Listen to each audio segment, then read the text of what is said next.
के दिखाती हो। काम नहीं कर रही है? नहीं कर रही है। अगर काम करती तो जनता सड़कों पर नहीं होती। क्या आज क्या बताने के लिए आज जंतर मंतर पर आए हुए हैं? देश को रोजगार, देश को शिक्षा, स्वास्थ्य, किसानों के मुद्दे और देश का गृह राज्य मंत्री अजय टहनी तिहाड़ जेल के अंदर, ये सब मुद्दे हैं।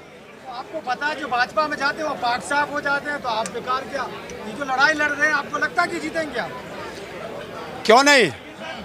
ये बात तो तुम किसान आंदोलन में भी पूछते थे कि तब जीतोगे या नहीं। हमने वहाँ भी कहा था कि हमारे ट्रैक्टरों में बैक गियर नहीं है। हमने 13 महीने लड़ाई लड़ी और जीते। मोदी को रुलाया, झुकाया, नाक रगड़वाई, माफी मंगवाई, कानून वापस कराए। यही बातें जब देश अंग्रेजों से लड़ रहा था तब भी आरएसएस वाले कहते थे। प्रधानमंत्री का पर दुनिया में डंका बज रहा है, आप अकेले किसान हैं कि विरोध करते जा रहे हैं। इस देश में सबसे बड़े मूर्ख अगर कोई है तो वो पत्रकार हैं, जो कहते हैं मोदी का डंका विदेश में बज रहा है। कोई कहता, कोई ये नहीं बताता बज क्यों रहा। ये बताओ ना कौन सी उसकी नीति पे बज रहा है। नीति कोई नहीं बजाएगा। बस आरएसएस का एक मुद्दा पकड़ रखा है कि मोदी का डंका बज रहा। जो भक्त है वो तो डंका बजा रहे हैं ना, सब जगह वो तो कह ही रहे हैं। अब देखिए गधा तो ढोंचू ढोंचू करेगा। कौन गधा है?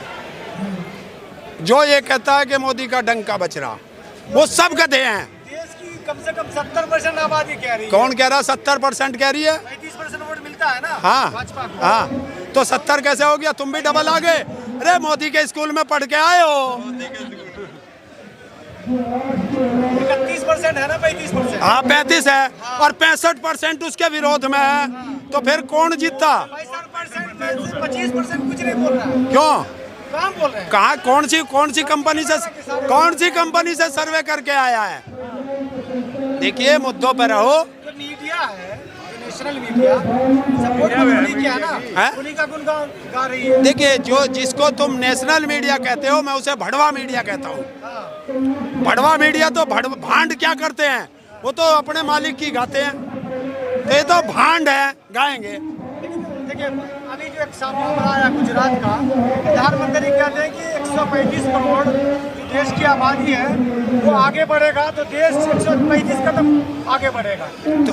तो कब बढ़ेगा वो आगे? उसको रोजगार दे। सपोर्ट ही नहीं कर रहे हैं ना। क्या मैं सपोर्ट करूंगा? और देश ने सपोर्ट करके ही तो प्रधानमंत्री बनाया था। यही तो लिया उन्होंने, लड्डू लिए कि 8 साल के बच्चे की गर्दन का उसे मार पीट के मारते हो पानी पीने पे। ये दे रहे हो? एक बाप अपने बच्चे की लाश लेकर के 20 किलोमीटर पैदल चलता है, इसे तुम अमृत काल कहते हो? ये विष काल है। यही तो लाल किला से जब प्रधानमंत्री बोलते हैं महिलाओं की इज्जत की बात करते हैं। देखिए सुन, देश का प्रधानमंत्री लाल किले से महिलाओं की इज्जत पर बोलता है और गुजरात में बलात्कारियों को छुड़वाता है। दोहरा चरित्र। तो आप क्या मानते हैं कि जो भारत में है लोग हैं, युवा है, उनको रोजगार नहीं मिल रहा है, प्रधानमंत्री नहीं दे रहे हैं, बीजेपी सरकार नहीं दे रही है, आपको क्यों ऐसा लगता है? क्यों दिया कहाँ है?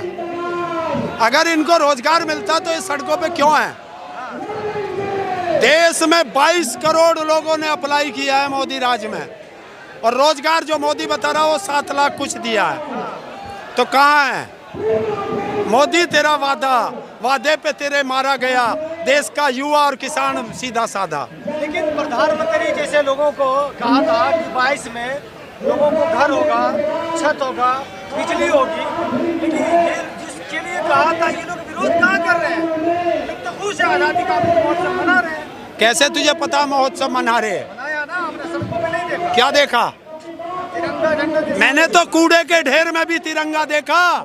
उसका अपमान किसने कराया? इसी ने कराया ना। एक चीज होती है देश की, जो वो है ना आन बान शान, यहाँ होती है, वो यहाँ से लाल किले से कह रहे हैं पूरा देश तिरंगमय हो गया, ये पहली बार हुआ है भारत में। क्यों इससे पहले देश में तिरंगे नहीं लहराए? फहराया गया था, तिरंगमय पहली बार हुआ है। कौन? नहीं तिरंगा। जो 52 साल तक तिरंगे का अपमान करते हो, वो आज देशभक्ति सिखाएंगे हमें। जो देश के गद्दार हैं, ये उनकी उपलब्धि नहीं है, ये देश की जनता की उपलब्धि है कि जो देश के गद्दार थे उनके हाथ में भी तिरंगा देश की जनता ने दिला दिया। ये देश की जनता की उपलब्धि है। जनता ने करा, मोदी जी ने कुछ नहीं ना क्या करा, क्या करा? मोदी ने देश में फेंकने का काम करा और जनता ने लपेटने का काम किया। हाँ, तो कब तक वो फेंकते रहेंगे और जनता लपेटती रहेगी? कैसे देखेंगे? 24 तक फेंकेगा। बस हाँ, उसके बाद तो पता नहीं कहाँ जाएगा, कौन से देश में जाएगा। कह रहे हैं 2050 तक राज करेंगे। कौन? अमित शाह। उनसे नूबूझ का थारी उम्र है क्या 2050 तक जीने की? लेकिन जो अभी जो सर्वे आया है 24 में भी प्रधानमंत्री मान लिया क्या नरेंद्र मोदी को? कौन ला रहा सर्वे? अभी क्या ना मीडिया तो फिर क्यों चुनाव करा रहे हो? बंद करो, बंद करो लोकतंत्र को, तानाशाह घोषित करो देश को, बंद करो लोकतंत्र को। वो तो कह ही रहे हैं कि पार्टी एक ही पार्टी बचेगी भारत में। जो देश में ऐसे सर्वे करता है, जनता से अनुरोध है जूते लेके दो डालो उन्हें। मेरा कोई विकल्प नहीं है मोदी का हैं? मोदी के अलावा कोई विकल्प नहीं है। जिस दिन से नीतीश कुमार ने इनका पाड़ा बदला है, गुजरातियों को नींद नहीं आ रही, नींद की गोली खा खा के सो रहे हैं। लेकिन कह रहे हैं ना कि प्रधानमंत्री जो भाजपा के जेपी नड्डा है वो कह रहे हैं कि एक ही पार्टी भारत में बचेगी। ये जेपी नड्डा भी स्टूल मंत्री बन रहा बैठा। हाँ, इसे कोई काम ना। काम तो कर रहे हैं। क्या कर रहा? बोल तो रहे हैं कि हम अच्छा काम कर रहे हैं। बोलने को तो कुत्ता, भिजवा रहे हैं। अरे यार भौंकने को तो कुत्ता भी भौंकता है। किसको कुत्ता कह रहे हैं आप? एक माने जाने लोगों को कुत्ता कह रहे हैं। क्या कह रहा मैं कह रहा हूँ भौंकने के लिए तो कुत्ता ही काफी होता है। इंसान और कुत्ते में कोई फर्क नहीं है। सम्मानित पदों का ध्यान रखें। क्या सम्मानित पद है? क्या पद है? देश में 3000 से ज्यादा राजनीतिक पार्टियां हैं, तो क्या सबका रखोगे तुम? केजरीवाल जी कह रहे हैं हम बनेंगे प्रधानमंत्री। बन जाओ, अच्छी बात है, बढ़ो, बढ़ जाओ। लेकिन सिसोदिया पे सीबीआई का छापा। देखिए, जो बीजेपी के खिलाफ जाएगा भाई तिहाड़ का तो नंबर आएगा। और वो आतंकवादी भी कहलाएगा तो है? वो आतंकवादी भी कहलाएगा जो बीजेपी के खिलाफ जाएगा। बोलते हैं बीजेपी के खिलाफ। देखिए, मैंने तो कह रखा है, 17 बार जा चुका, 18वें की तमन्ना है, आना फिरी जाना फिरी, और जिस दिन इस देश की सरकार पकड़ ले उस दिन से खाना फ्री। अरे बताओ, बिहार से जो शुरुआत हुई है, क्या आपको लगता है कि दूसरे राज्य में भी शुरू होगा इस तरह? जब देश में सत्ता परिवर्तन की क्रांति भड़की है, वो बिहार से ही भड़की है। लेकिन मोदी जी ने क्या लगता है? सुरक्षा का आह्वान किया, महिला सुरक्षा का आह्वान किया। देखिए, तुम तो ऐसा लगता हो मोदी के चमचे हो। क्यों? सवाल पूछे चमचे। हाँ बिल्कुल है, सवाल मोदी से पूछो आप सवालों से क्यों पूछ रहे हैं? कि सुरक्षा कहाँ है, महिला सुरक्षा? जब प्रधानमंत्री का भाषण मायने रखता है। जब उसके कुत्ते नहीं मान रहे। कैलाश विजयवर्गीय क्या कह रहा, कल परसों की बात है, कह रहा है कि नीतीश तो ऐसे सरकार बदलता जैसे गर्लफ्रेंड। तो गर्लफ्रेंड कौन है? महिलाओं को तो कहते हैं। तो कर दिया अपमान। और देश में महिलाओं का सबसे ज्यादा अपमान करने वाला अगर कोई है तो वो नरेंद्र मोदी है। 17 साल में अपनी पत्नी का अपमान किया, संसद में बैठ के रेणुका चौधरी का अपमान किया, और बंगाल गया तो दीदी और दीदी, ये कौन कर रहा था?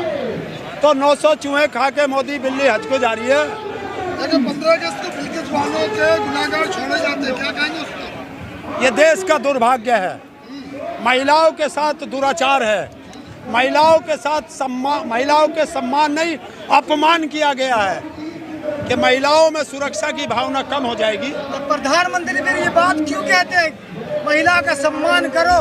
इस देश में राजनेताओं को दिल दुखता है प्रधानमंत्री का। किसका? प्रधानमंत्री का। देखिए, अगर दिल दुखेगा, देश में आदेश करना प्रधानमंत्री का काम होता है, और जब प्रधानमंत्री रोने लगे तो समझ लो वो कायर है, वो प्रधानमंत्री की कुर्सी के लायक नहीं है। वो भावुक हो जाते हैं, रोते हैं। क्यों? भावुक हो जाते हैं। ये तो लोग हैं शेर है, और शेर को हमने कभी रोते हुए नहीं देखा।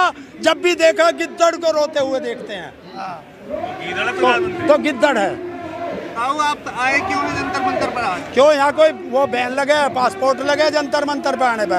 नहीं, आपने ये तय कर लिया है कि प्रधानमंत्री का जहाँ विरोध होगा वहाँ आपको पहुँचना है। इस पूरे भारत में जो बुलाएगा उसमें शिक्षा की बात होनी चाहिए, उसमें रोजगार की बात होनी चाहिए, महिलाओं के सम्मान की बात होनी चाहिए, किसान की बात होनी चाहिए। ताऊ वहाँ खड़ा मिलेगा अपने बजट के अनुसार। जहाँ प्रधानमंत्री के काम की बात होगी वहाँ नहीं पहुँचेंगे। देखिए बीजेपी का तो कट्टर दुश्मन हूँ, हाँ। नहीं जाऊंगा। और अच्छा काम गिनाएंगे तो अच्छा तू गिना दे, एक गिना दे। राम मंदिर, ये अच्छा काम कैसे अग्निवीर दिया है? अग्निवीर हर साल और सुन, 4 साल युवा राम मंदिर 14,000 करोड़ का चंदा पहले खा गए और 5 मिनट में 2 करोड़ की जमीन 18 करोड़ की कैसे बिकती है, ये तुम बताओ। उत्तर प्रदेश में एक्सप्रेस वे चमक रहा है, कहाँ है? चमक रहा है ना उत्तर चल प्रदेश में। चल बुंदेलखंड एक्सप्रेस वे पे एक बारिश नहीं झेल पाया, इसे कहते हैं चमकना। मैं तो अभी वहाँ से आया था, बुलेट ट्रेन में बैठ के आया हूँ यहाँ आप कह रहे तक। हैं अच्छा काम नहीं, प्रधानमंत्री ने इतिहास रच दिया है कि पूरे भारत में हर घर पे तिरंगा लगवा दिया। कैसे लगवा दिया? इंडिया गेट से हटवा दिया बस। और इंडिया गेट, इंडिया गेट पे क्या हुआ? जहां आज तक तिरंगा नहीं हटा था उस इंडिया गेट से तिरंगा हटा दिया। देगा जवाब मोदी, देगा पुरातत्व विभाग, देगा गृह मंत्रालय जवाब? नहीं देगा, उस पर नहीं बोलने के। चुनाव आते ही आप लोग जो है टिकरी बॉर्डर और तमाम जगहों पर निकलना शुरू कर दिए, सुनने में आ रहा है। क्यों रोकने, हमें कोई रोक सकता है? हमें ना टिकरी बॉर्डर जाना ना किसी बॉर्डर जाना। जिस दिन किसानों का आह्वान होगा वही 4 लाख ट्रैक्टर होंगे, वही 25 लाख किसान होंगे और सीधा संसद होगा। जिसकी माँ ने दूध पियाया आपका रोक के दिखा दियो। लेकिन ताऊ टिकरी बॉर्डर पर डंडा तैयार है पुलिस का, हैं? आप लोग जो आने वाले हो। ट्रैक्टरों में बम्पर बहुत मजबूत है, याद रख लेना। सावधान दिल्ली, जिस दिन किसान आएगा कोई माइकल और रोक नहीं पाएगा। बुलडोजर रखा गया वहाँ पे क्या टिकरी बॉर्डर पे। बुलडोजर से बड़े बड़े बुलडोजर हम पे हैंगे। लेकिन क्या मांग है जिसकी वजह से आप लोग आना चाह रहे हैं? क्या यहाँ पर दिल्ली आना चाह रहे हैं? एमएसपी पे गारंटी का कानून, अग्निवीर वापस, किसानों के मुकदमे वापस, युवाओं को रोजगार, बच्चों को शिक्षा, महिलाओं को सुरक्षा। देश का हर मुद्दा किसान का मुद्दा होगा। लेकिन आप तो कह रहे थे कि प्रधानमंत्री को हमने नाक रगड़वा दिया, एमएसपी में बात बन गई, फिर रगड़वा दो, नहीं कह रहे ना, तो वो हो गया। बात कहाँ मानिए? कानून वापस कराए, बाकी मुद्दों पर बिखर गया, झूठ बोल गया। तो किसान का फिर बड़ा आंदोलन होगा, तैयारी है? बिल्कुल तैयारी है, सिर्फ आदेश की बात है, बाकी हम सब तैयार हैं। चलिए जिंदाबाद, जिंदाबाद।